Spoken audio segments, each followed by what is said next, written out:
오늘은 마태를 부르신 예수님, 마태를 부르신 예수님을 증거해 드리겠습니다.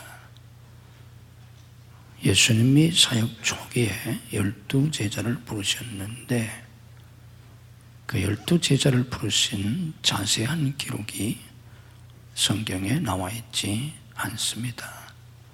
한 제자 한 제자가 어떤 사람이었고 또 어떻게 부르셨는지 자세한 기록이 없습니다. 그 가운데 특별한 몇 제자들을 부르신 이야기가 기록이 되어 있는데 대표적인 예가 갈릴리 어부들이었던 베드로와 그의 형제 안드레 그리고 야고보와 그 형제 요한을 부르신 얘기가 잘 알려져 있고 제일 자세하게 기록이 되어 있습니다. 또 오늘 본문의 주인공인 마태라고 하는 제자를 부르신 얘기가 성경에 특별히 기록이 되어 있는데 그 이유 중에 하나는 이 마태라고 하는 사람이 특별한 사람이었기 때문입니다.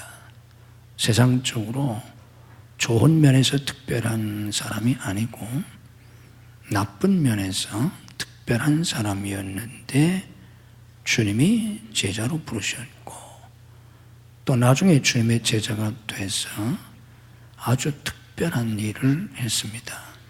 성경을 아는 사람은 알겠지만 이 마태가 신약성경 복음서 첫 번째 성경인 마태복음을 쓴 마태입니다. 예수님의 수제자였던 베드로도 복음서를 쓰지 못했지 않습니까? 물론 안드레도 마찬가지고 야고보 선지자는 야고보 사도는 일찍 순교했기 때문에 복음서를 쓸 그런 겨를도 없었지만 예수님의 수제자였던 그들도 복음서를 쓰지 못했는데 이 세리였던 마태가 복음서를 썼지 않습니까? 얼마나 놀랍습니까? 얼마나 큰 은혜입니까? 그래서 이 마태를 부르신 얘기가 특별히 기록이 되어 있고 여러분들에게 이 마태를 부르신 이 내용을 증거해 드리려고 합니다. 이 마태는 예수님을 만나기 전에 직업이 세리였습니다. 요즘으로 말하면 세무공무원인데 요즘 같으면 오히려 사람들이 선호할 수 있는 그런 직업이 되겠지만 예수님 당시의 세리들은 그렇지 않았습니다. 왜 그런가 하면 그때 당시는 로마가 세계를 지배하고 있었을 때인데 예수님이 오시기 전 100년 전서부터 유대는 로마의 지배 속에 있었습니다. 그런데 로마가 많은 나라들을 정복하고 지배하면서 세금을 거두어들이는데 세금을 쉽게 또 효율적으로 거두어들이기 위해서 요즘 같으면 상상도 할 수 없는 취세권을 경매에 붙였습니다. 세금을 거두어들일 수 있는 그 권한을 경매에 붙인 겁니다. 그래서 돈을 많이 주는 사람에게 이 세금을 거두어들일 수 있는 조세권, 취세권을 주어서 그 사람이 일정한 지역에 세금을 거두었습니다. 그래서 로마 정부가 지정한 세금을 거두어서 로마 정부에 바치고 그리고 막대한 수수료를 챙겼습니다. 그런데 이게 다 2000년 전 얘기 아닙니까? 2000년 전이니까 지금처럼 공교육이 발달되지 않아서 대부분의 사람들은 학교 교육을 받지 못했고 그리고 국민의 절대 다수가 문맹자입니다.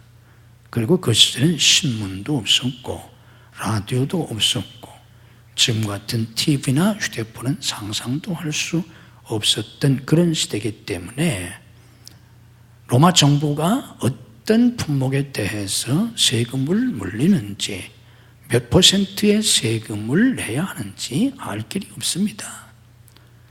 또 설령 그것을 알았다고 할지라도 로마 정부의 배경을 가지고 있었던 세리에 대항해서 자기들이 부당한 세금을 내게 됐다고 고소 고발을 하거나 무슨 법적 투쟁을 하거나 그럴 만한 여력이 일반 시민들에게는 전혀 없었습니다. 그러다 보니까 이 세리들은 부당한 이익을 취해서 부자들이 되었고, 또 부자들한테는 많은 뇌물을 받고 그들의 세금을 감액시켜 주어서 이래저래 그들은 백성들로부터 많은 원성을 받았습니다.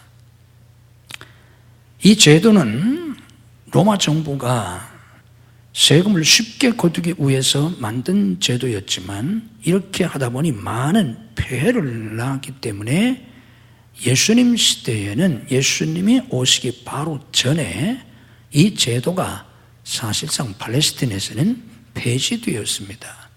그렇지만 여전히 세리들은 많은 폭리를 취했고 여전히 부정은 이루어지고 있었던 겁니다. 그래서 그 당시 세리들은 죄인의 대명사였습니다. 강도와 살인자와 세리를 한 종류의 죄인으로 취급했습니다. 살인자와 같은 레벨의 그런 죄인으로 이 세리들을 취급했단 말입니다. 마태복음 21장 말씀 보면 이 세리를 창녀와 동일시하고 있습니다. 그래서 죄인의 대명사였습니다.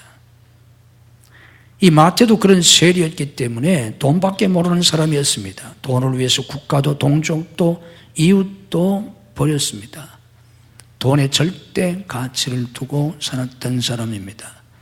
지금도 세상엔 돈이 제일인 줄 알고 돈에 절대 가치를 두고 사는 사람들이 얼마나 많은지 모릅니다. 그런데 돈은 우리가 살아가는데 필요한 것이기는 하지만 절대 가치는 절대로 아닙니다. 이 마태는 세리로서 부끄러운 삶을 살았습니다. 사람들로부터 비난과 미움과 정죄를 받았습니다. 이때 당시 세리가 얼마나 사람들로부터 정죄를 받았는가 하면 유대 율법에 의하면 세리는 회당에 들어가는 것이 금지되어 있습니다. 회당이라고 하면 이스라엘 전 나라 가운데 예루살렘에 성전 하나가 있고, 그래서 대절기 때는 온 이스라엘이, 심지어는 외국에 나가 있는 유대인들, 이걸 디아스포라라고 하는데, 이 사람들까지 다 예루살렘에 모여서 절기를 지킵니다. 50만에서 200만 명이 2000년 전에 모였다고 합니다. 대단한 사람들이 모였습니다. 전 세계 유대인들이 모이니까. 이거는 1년에 3번뿐입니다. 3대 절기지 않습니까? 나머지는 그들이 안식이나 이런 때 다 지역 교회라고 할 수 있는, 요즘으로 말하면 지역 예배당이라고 할 수 있는 회당에서 모였습니다. 물론 이 회당에서는 제사는 드리지 못합니다. 거기서 예배를 드리고 성경 공부도 하고 말씀 듣고 기도도 하지만 거기서 제사는 드리지 못하는데, 이 지역 예배당이라고 할 수 있는, 신약적으로 말하면 그 회당에서 모여 신앙생활을 했는데, 이 세리들은 회당에 들어가는 것이 금지되어 있습니다. 왜 그런가 하면 부정한 사람이기 때문에. 부정한 짐승이나 부정한 물건이 성소에 들어갈 수 없는 것처럼 이 사람들은 부정한 사람이기 때문에 회당 출입이 금지되어 있었습니다. 요즘으로 말하면 교회 나올 수 없도록, 교회 나오는 게 금지됐다, 그런 말입니다. 이 세리들은 어떤 경우에도 증인으로 설 수 없었습니다. 그가 하는 말을 신뢰하지 않았다, 그 말입니다. 무슨 말을 해도 이 세리들의 말은 인정받지 못했습니다. 이런 삶을 살았습니다. 얼마나 부끄러운 삶입니까? 자기밖에 모르는 삶을 살았습니다. 남을 위해서 아무것도 한 것이 없습니다. 인생에서 자기밖에 모르는 사람, 자기만을 위해서 사는 사람, 이런 인생을 우리는 기독교적으로 무가치한 인생이라고 합니다. 무가치한 인생은 혼자 잘 먹고 잘 사는 인생이 아니에요. 남을 위해서 아무것도 한 것이 없는 인생, 자기밖에 모르고 사는 인생, 그 인생은 무가치한 인생입니다. 이 세리는 이걸 먹으면서도 그렇게 살았습니다. 그런데 이 세리 마태가 예수님의 12 제자 중에 하나인, 12 사도 중에 하나인 사도 마태가 되었습니다. 얼마나 놀라운 은혜입니까? 얼마나 놀라운 축복입니까? 그냥 내버려 두었더라면 회당에조차 들어가지 못하는 사람이니까, 예배의 자리에까지 나갈 수 없는 그런 죄인이니까 죽어서 어디 가겠습니까? 볼 것도 없이 지옥 가지 않겠습니까? 그것도 가장 고통스러운 지옥에 가지 않았겠습니까? 지옥에 가서 가장 큰 형벌을 받을 사람인데 예수님께서 나를 따라오너라. 마태라 하는 사람이 세관에 앉아있는 것을 보시고 이르시되 나를 따르라 하시니, 나를 따라오너라, 이 말은 그때 당시 언어용법으로 내 제자가 되라, 그런 뜻입니다. 우리 주님께서 제자로 부르십니다. 그리고 그는 제자가 되었습니다. 사도가 되었습니다. 얼마나 큰 은혜입니까? 정말 말할 수 없는 하나님의 은혜입니다. 성경에 보면 이런 하나님의 은혜를 입은 대표적인 사람 중에 하나가 그 유명한 사도 바울입니다. 그는 예수 믿는 사람들을 앞장서서 핍박했던 사람입니다. 예수 믿는 사람들을 체포하고 죽이는데 앞장섰던 열성분자였습니다. 그런데 그 사울을 예수님이 부르시잖아요. 예수님이 사도로 삼으셨잖아요. 그래서 이방 선교회, 세계 선교에 가장 위대한 업적을 남긴 우리 기독교 역사상 최초의 선교사였고, 그리고 무려 신약 성경 절반이나 쓴 그런 상상도 할 수 없는 사도가 되었지 않습니까? 그것이 얼마나 큰 은혜입니까? 여기 보통 사람들조차도 사람으로 인정하지 않던 그런 죄인이었던 마태를 주님이 제자로 부르셨다는 건 정말 놀라운 은혜입니다. 어찌 세리 마태만 그렇게 했습니까? 저나 여러분을 하나님이 택하시고 부르셔서 하나님의 자녀를 삼으시고 그리스도의 피로 값주고 세우신 교회에 집사로 세우시고 권사로 세우시고 장로로 세우시고 목사로 세우시고 전도인으로 세우시고 교사로 세우시고 찬양대원으로 세우시고, 이게 얼마나 큰 은혜입니까? 여러분들이 지금 여기서 이렇게 살고 있으니까 이게 뭐가 뭔지를 잘 몰라요, 사람들이. 여러분은 안 가겠지만 나중에 지옥에 가보면 알아요. 그게 얼마나 큰 은혜인지. 지옥에 가보면 그게 얼마나 큰 은혜인지를 알게 돼요. 지옥에서 얼마나 많은 사람들이 얼마나 많이 후회하겠습니까? 교회 나가는 사람들 우습게 여기고 비난하고, 집사나 권사나 장로나 심지어는 목사들도 우습게 여기고 비난하고 제 마음대로 욕하고 핍박하고 기독교에 대해서 온갖 입에 담을 수 없는 말들을 하고 나중에 지옥 가서 얼마나 후회하겠습니까? 그들이 영원히 고통을 당하면서. 반면에 우리가 나중에 천국에 가서 내가 이곳에 오게 되었다는 것이, 내가 이 좋은 천국에, 이 영광스러운 천국에 내가 여기 와서 영생 복락을 누리게 되었다는 것이 얼마나 큰 은혜인지. 정말 내가 세상에 있을 때 예수 믿게 된 것이, 교회에 나가게 된 것이, 또 집사가 되고 권사가 되고 장로가 되고 저처럼 목사가 되어서 주님을 조금이라도 섬길 수 있었다는 것이 얼마나 큰 은혜요 축복인지, 그때 가면 정말 누가 시켜서가 아니라 그 속에서부터 정말 뜨거운 눈물이 하염없이 흐를 수밖에 없는 그 은혜를 알게 될 것입니다. 나중에 천국에 가면 다 알게 될 것이고, 지옥에 간 사람도 지옥에 가서 다 알게 될 것이지만, 우리가 지금 이 땅에 살고 있는 동안에도 말씀을 통해서, 성령을 통해서 깨달으셔야 합니다. 아멘. 찬송가에 있지 않아요? 나 같은 죄인 살리신 그 은혜 놀라워.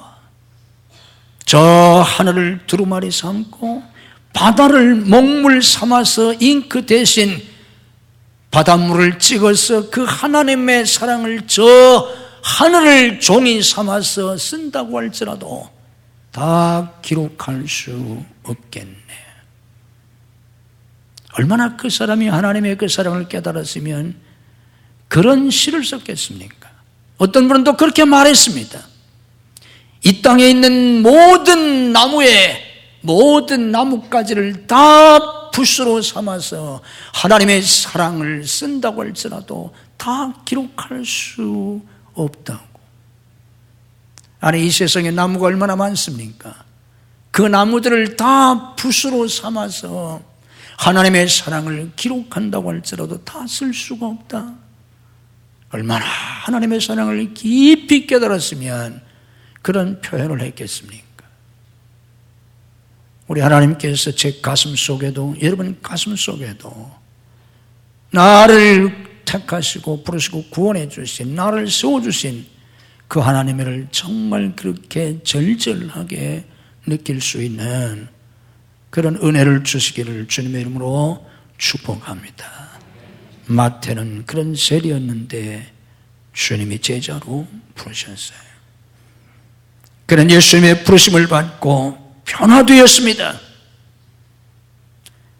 마태라 하는 사람이 세관에 앉아있는 것을 보시고 이르시되 나를 따르라 하시니 일어나 따르니라.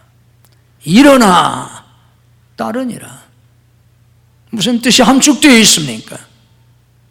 과거를 버렸습니다. 과거를 버렸습니다. 직장을 버렸습니다. 돈밖에 모르고 돈을 절대 가치로 삼고 그렇게 살았던 그가 그 모든 것을 다 버리고 주님을 따랐습니다. 신앙생활은 그런 것입니다. 내가 한평생 교회를 다닌다고 할지라도, 내가 한평생 신앙생활을 하면서 내가 예수 믿기 전에 바라던 것, 예수 믿기 전에 추구하던 것, 예수 믿기 전에 얻으려고 하던 그것을 더 얻기 위해서, 더 많이 얻기 위해서, 더 빨리 얻기 위해서 우리가 교회 다닌다면, 기도한다면, 신앙생활 열심히 한다면 그건 다 가짜입니다. 그건 기독교인이 아니에요. 그건 신앙생활이 아니에요. 신앙생활은 예수님 만나고 과거를 버리는 겁니다. 내가 지금까지 추구하던 것을 다 버리는 거예요. 고린도서 5장 17절 말씀처럼 그리스도 안에 있으면 새로운 피조물이라 새 사람이 되어서 새로운 삶을 사는 겁니다. 그가 모든 것을 다 버렸습니다. 직장을 버렸습니다. 돈도 다 버렸습니다. 그리고 아무 보잘것없는, 육신의 눈으로 볼 때 흠모할 만한 아무것도 없는 저 초라한 나사렛 목수 예수님을 따랐습니다. 그래서 어떻게 되었습니까? 그는 영광스러운 주님의 제자 중 하나가 되었습니다. 12사도 중에 한 사람이 되었습니다. 여러분, 아담 이후 인류의 역사를 통해서 예수님의 12제자 반열에 서는 것보다 더 위대한 사람이 어디 있겠습니까? 예수님의 12사도의 그 신분, 그 직분, 그것보다 더 위대한 직분이 어디 있겠습니까? 세상의 왕들, 황제들 비교가 되겠습니까? 이 세상의 그 어떤 직분과 비교할 수 없는 위대한 사도가 되었습니다. 그는 귀하게 쓰임을 받았습니다. 복음의 일꾼으로 쓰임을 받았습니다. 생명의 일꾼으로, 천국의 일꾼으로 쓰임을 받았습니다. 예수님을 증거하는 삶을 살았습니다. 서두에서 말씀드린 것처럼 그가 복음서를 썼습니다. 여러분, 전지 이스라엘이었던 이 마태가 성령의 감동을 받아서 예수님의 생애를 기록하는 모습을 상상해 보세요. 그가 어느 날 예수님을 만나기 전까지 그는 세관에 앉아서 무슨 짓을 했습니까? 그는 글을 알았습니다. 숫자를 알았습니다. 그래서 그는 날마다 세관에 앉아서 그의 붓으로 세금 장부를 기록했습니다. 그것도 부정하게 징수한 세금 장부를 기록하고 자기의 재산을 기록하는데 날마다 그 붓을 사용했지 않습니까?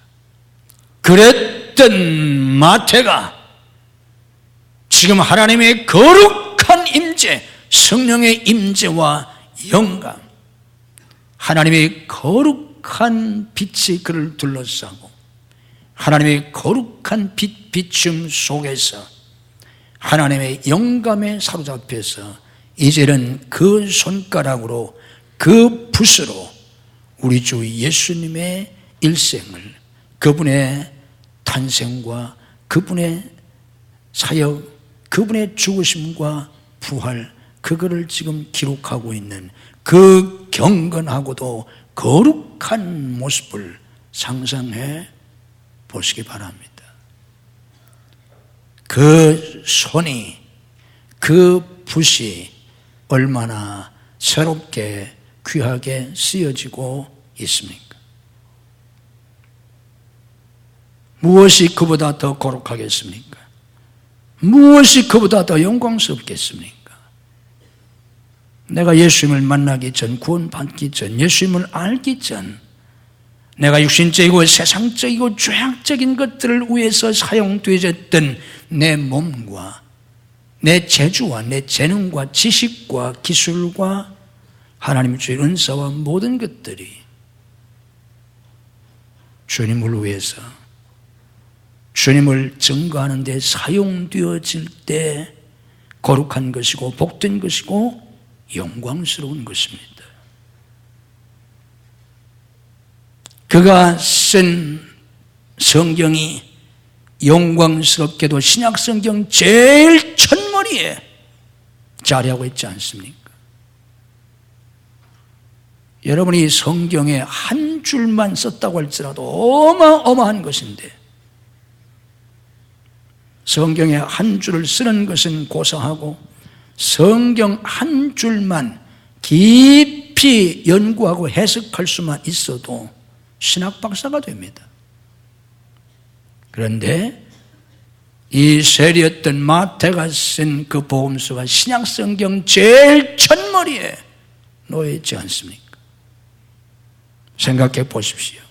기독교 2000년 역사를 통해서 마태가 쓴 그 마태 복음서를 통해서 얼마나 많은 사람들이 예수님을 알게 되었겠습니까? 지금 우리도 마태복음을 보고 있지 않습니까? 마태복음을 통해서 얼마나 많은 사람들이 예수님을 알게 되었는지, 얼마나 많은 사람들이 예수님을 깊이 알게 되었는지, 우리가 잘 아는 그 유명한 산상수훈, 마태가 기록한 것입니다.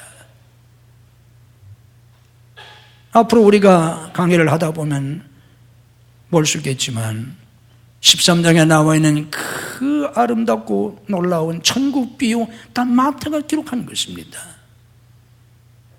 너희는 나를 누구라고 하느냐? 가이사랴 빌립보 지방에서 예수님이 질문하셨고, 사도 베드로가 주는 그리스도 살아계신 하나님의 아들이십니다 했던 그 고백도 마태가 기록한 것입니다. 여러분이 잘 아는 마태복음 25장에 나와 있는 열천의 비유, 달란트의 비유, 이런 것 다 마태가 기록한 것이 아닙니까? 24장에 나와 있는 말세의 비유도 마찬가지고, 그리고 마지막 마태복음 28장에서 너희는 가서 모든 족속으로 제자를 삼으라고 하는 그 대명령도 마태가 기록한 것 아닙니까? 우리는 28장에 걸쳐서 기록되어 있는 이 마태복음을 통해서 얼마나 주님을 더 깊이 알게 되는지 상상도 할 수가 없습니다. 전 세계 기독교인들이 얼마나 놀라운 축복입니까? 얼마나 놀라운 열매입니까? 나를 통해서 다른 사람이 예수님을 알게 되는 삶을 살아야 합니다. 아멘. 나를 통해서 예수님을 알지 못하던 사람이 예수님을 알게 되는 삶, 예수님을 더 깊이 알게 되는 삶, 그 삶을 사는 사람들이 제대로 사는 것이고 하늘나라의 일꾼으로 사는 것이고 가장 복된 삶을 사는 사람들입니다. 이사야 43장 10절 말씀 보면 하나님은 우리를 하나님의 증인으로 택하셨다고 하셨습니다. 우리는 하나님의 증인으로 택함을 입었습니다. 그래서 하나님을 증거해야 합니다. 다른 사람들이 하나님을 알게 주어야 합니다. 사도행 1장 8절 말씀에 그렇지 않습니까? 땅끝까지 내 증인이 되라고. 이게 우리의 사명입니다. 그것이 축복입니다. 여러분을 통해서 많은 사람들이 예수님을 알게 되고 구원받게 되는 복음의 도구로 쓰임받을 수 있는 여러분들이 되시기를 주님의 이름으로 축복합니다.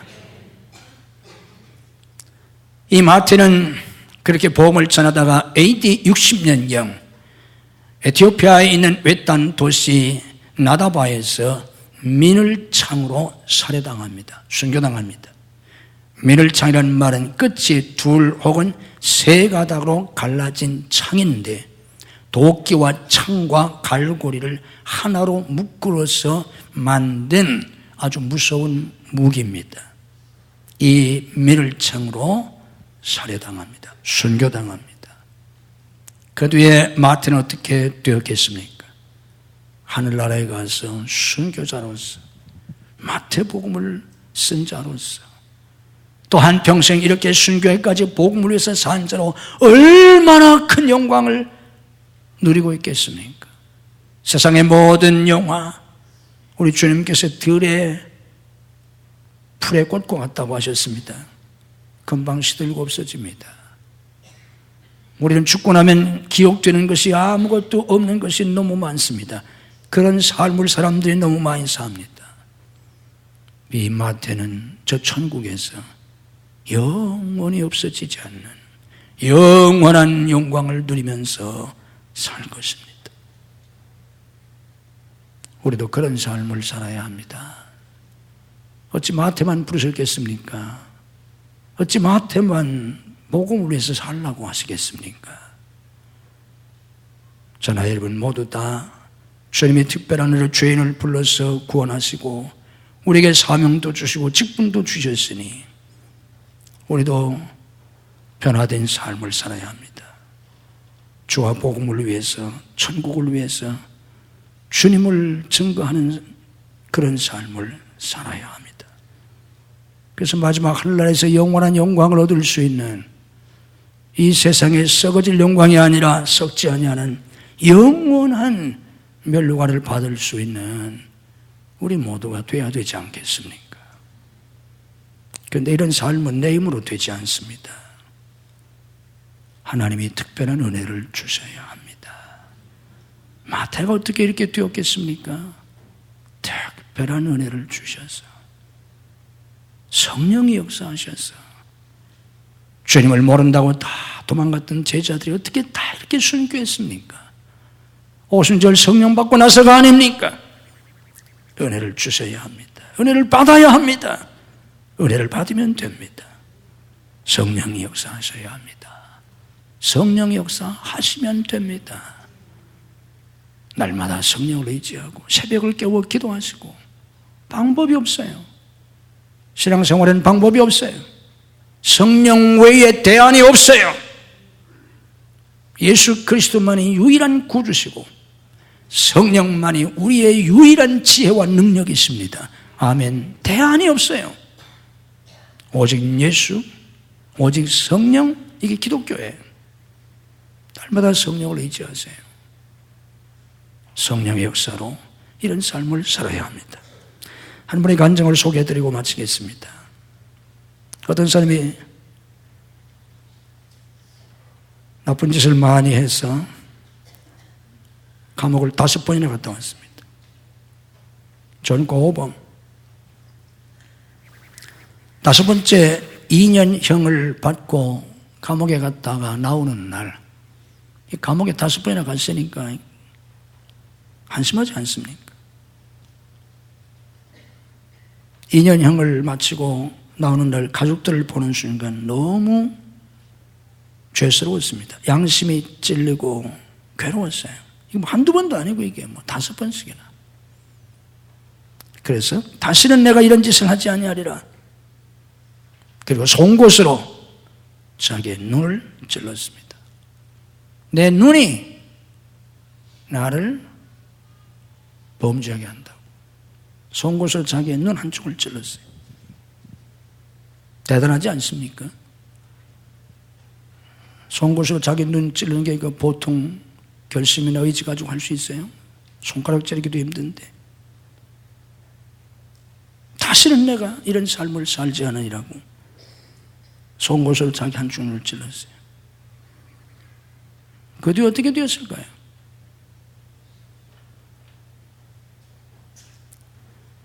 그런데 얼마 후에 길을 걷고 있는 한 여자의 핸드백을 보는 순간 다시 또 도벽이 살아나서 핸드백을 훔치고 구속되었습니다. 송곳으로 자기의 눈을 찌르면서, 그래서 눈 한쪽을 잃었는데 남은 한쪽 눈 가지고 또 죄를 짓는 거예요. 6번째 구속되었습니다. 전과 육범이 되었습니다. 이런 사람이 어느 날 예배에 참석했다가 변화됩니다. 예수님을 만납니다. 성령을 받습니다. 뜨거운 성령을 체험합니다. 한없이 눈물을 흘리며 회개했습니다. 그리고 새 사람이 되었습니다. 그래서 전도사가 돼서 자기가 옛날을 생각하면서 교도소를 찾아다니면서 간증 설교를 하는 사람이 되었습니다. 이 사람이 이런 고백을 했습니다.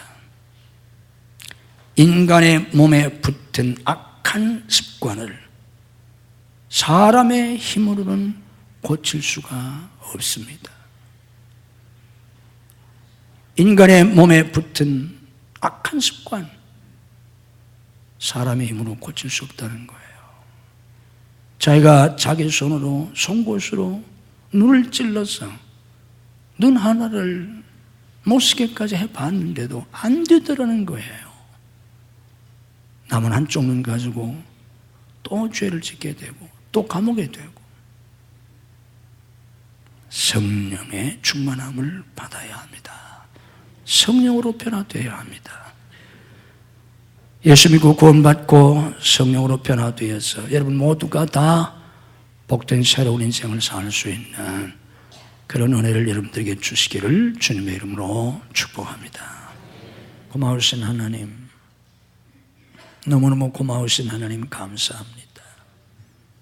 수많은 사람이 나중에 지옥에 가서야 내가 왜 교회 나가지 않았던가, 내가 왜 예수 믿지 않았던가, 내가 왜 세상이 전부인 줄 알고 세상에 매여 살다가 여기 와서 이 고통을 당하는가. 얼마나 많은 사람들이 지옥 불구덩이 속에서 후회하겠나이까. 또 얼마나 많은 사람들이 천국에 가서 내가 이 좋은 곳에 오다니, 이 영광스러운 곳에 오다니, 다시는 슬픔도 고통도 괴로움도 질병도 죽음도 가난도 눈물도 두려움도 그 어떤 사탄도 없는 이곳에 오게 되었다니, 거기서 우리 주님께서 주시는 영원한 상급을 받을 때 얼마나 감격하게 될지. 오 하나님, 나중에 천국 가면 지옥 가면 눈으로 보고 온 몸으로 느끼게 될 것이지만 우리가 죽기 전에 이 땅에서 성령으로 깨닫게 하옵소서. 지옥에 갈 수밖에 없는 정죄받던 세리 마태를 부르셔서 영광스러운 제자를 삼으시고 마태복음서를 기록할 수 있는 은혜를 주셔서 그가 전한 복음을 통해서, 그가 기록한 복음서를 통해서 전 세계 얼마나 많은 사람들이 주님을 알게 되고 주님을 깊이 알게 되었는지, 그 영광스러움, 그 놀라운 축복을 우리가 상상할 수가 없습니다. 오 하나님, 마태가 예수님을 만나 이렇게 변화된 삶을 살았던 것처럼 저희들도 그런 삶을 살기를 원합니다.